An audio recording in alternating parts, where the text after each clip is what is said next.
All right, we're back on ABC24 this week. I'm Richard Ransom along with Otis Sanford, Susan Adler-Thorpe, and Reverend Ken Whalum.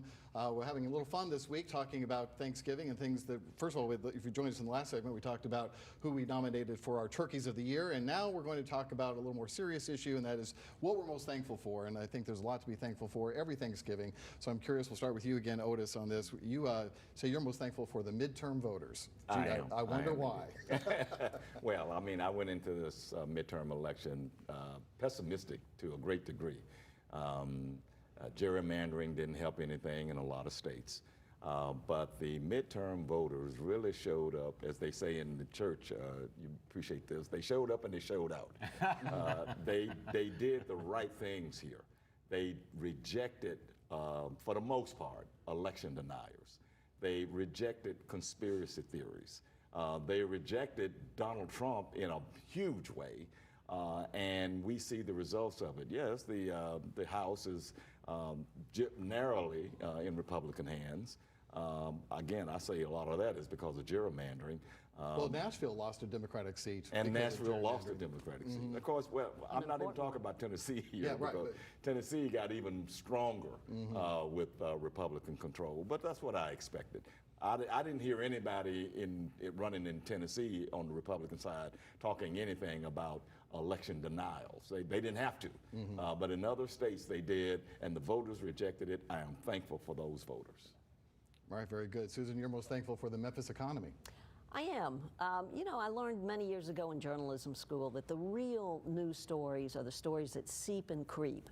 They don't make the headlines, but they happen, and then all of a sudden you find out about it. Well, I'm going to tell you one that's happening that we just find out about it. Federal data shows that in 2008, when Memphis hit an iceberg with the Great Recession, we lost 56,000 jobs. It took us 7 years to recover from that, to fill those jobs. We were one of the last major cities in the country to recover. When the pandemic hit us in 2020, by the end of the year, we had lost 60,000 jobs.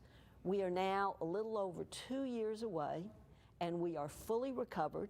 All of those jobs have been filled, and we have another 10,000 that we would like to fill. So the beauty of what's going on now is that if people want to work, they can work.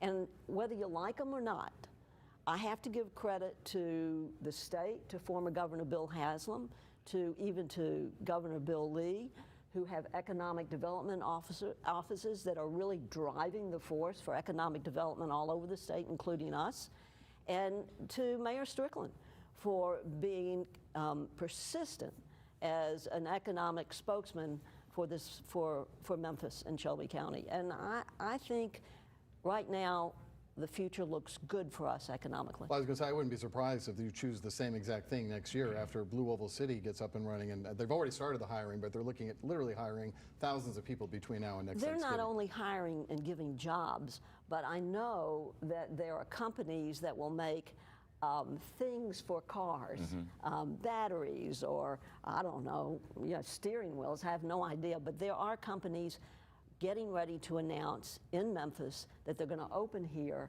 to help supply what's going on in Blue Oval City. And goodness, state government really gets a lot of credit for that. Yeah, I can't disagree. All right, Reverend Ken, you chose the Memphis faith community, especially in regards to crime.